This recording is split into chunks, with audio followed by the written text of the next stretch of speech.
Hey guys, so we are on this phase trying to install our auto cover today, and we got with Coverstar, we've got Gary here with us. He's been such a huge help.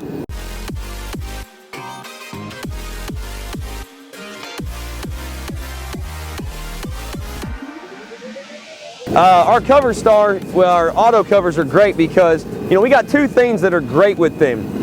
We always say, Gary and I have been talking, safety's huge and convenience. Correct.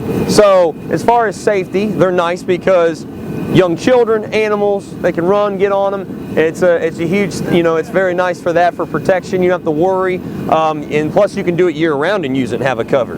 But as we're out here cold today, you guys saw some of our episode earlier where we were warm, it was middle, we were burning up. It went nice. from, I think it was like 90-something degrees. But we've done this job in phases. So we've worked out very well with the homeowner, the builder, as well as our Coverstar guys here in scheduling how these phases were going to work, because you guys saw in some of our other episodes how we were installing this cover when it was nice and warm. Now we're dressed in wintertime and we're freezing out here. But the neat thing to that, we can build a fiberglass pool and install one of these auto covers year round. But back to like what Gary was saying, right now we want to show you guys, and I want him to talk about how we're doing this right now. So right now we're to the phase, we're trying to get the cover on and we're putting the track and everything together. I'm going to let Gary, why don't you go ahead and tell them where we're at and what we're trying to knock out here. Well, we actually already have the mechanism mounted down in the box. There's a little assembly involved to get it ready to go down in there, and then once it's in, it has to be set. Three things to look for is level, square, and centered.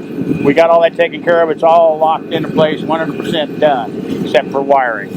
Right now the guys are working on getting the tracks cut the length and spliced together, and once we get that done, then we'll get the cover out, run the ropes in the track, and we're to the point of installing the cover. So right now, the nice thing about this is, oh, hey, look at the guys over there. They're working hard. Look at them. They're ready for us to do the next thing. So anyways, like I said, what's most important here though is, like I said, we said there's two huge points to this: safety and convenience. So the other thing about being convenient is you can take a key year round and use this cover, and it will protect from leaves, debris, but most importantly, you can close it, not worry about your pool throughout the summer when you're using it. Where most other covers, they're a pain to mess with. Right. I mean, this is really intended to open it when you swim, close it when you're done, and leave it over the pool all the other time. And like you said, it's just a matter of hitting a switch and it opens up, hitting the switch and it closes. So we're going to show you guys when we, next phase here, we'll start getting the cover on, and that's pretty cool watching that come across the pool though. So thank you.